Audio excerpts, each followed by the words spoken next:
Hello friends, welcome to my channel. তোমাদের সকলকে আমার চ্যানেলে অনেক অনেক স্বাগত। আর তোমরা কেমন আছো আমাকে কমেন্ট করে জানিও। তো আজকে এসেছি নর্থের এক মন্দিরে, বিশাল সুন্দর মন্দির, অপূর্ব সুন্দর মন্দিরটা দেখতে। দেখো একটু সন্ধে সন্ধে হওয়ার একটু আগে এসেছি, মানে বিকেলটা মানে বিকেল বিকেল এসেছি। তো দেখো আমি আমার হাজবেন্ড চলে এসেছি, তো ওকে বললাম একটু তুমি ভিডিওটা কল করে দাও, কেন একা একা খুব অসুবিধা হচ্ছিল। তো দেখো বন্ধুরা, আমাকে কেমন লাগছে একটু জানিও। শাড়ি পরে এসেছি যেহেতু মন্দিরে এসেছি।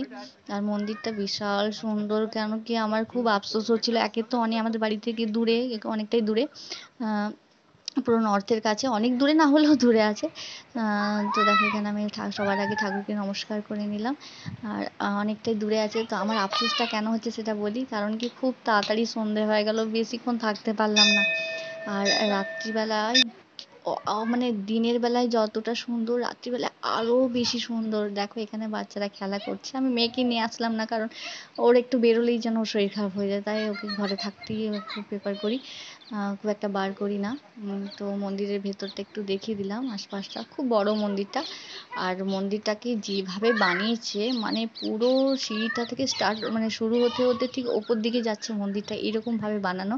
আর চারিপাশ যেন মানে হচ্ছে বাগান, মানে বড় বড় গাছ, মানে খুব সুন্দর দেখতে। মানে হচ্ছে কোথায় যেন অনেক উঁচুতে আছি আর নিচে পুরো গাছে ভরা, সেরকম মনে হচ্ছে। আর এখানে তুলসী মন্দির আছে, আর এখানে আছে তোমার শিব ঠাকুর আছে, এখানে বজরংবলী ঠাকুর আছে।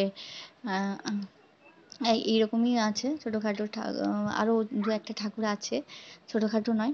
ঠাকুররা কখনো ছোটোখাটো হয় না, আমার বলতে ভুল হলো, বন্ধুরা ক্ষমা করে দিও। আর দেখো বলতে বলতে সন্ধে হয়ে গেল, বাড়ি যাওয়ার টাইম হয়ে গেল। তো দেখো যখন লাইট চারিদিকে জ্বালানো হলো অন্ধকার হওয়ার পর, তখন এরপর দেখো তোমরাই বলো কতটা সুন্দর লাগছে। আর আমার ভিডিওটি কেমন লাগলো প্লিজ কমেন্ট করো। আর যদি ভালো লেগে থাকে লাইক শেয়ার করে দিও, সাবস্ক্রাইব করে দিও। আর তৈরি থেকো নেক্সট ভিডিওর জন্য।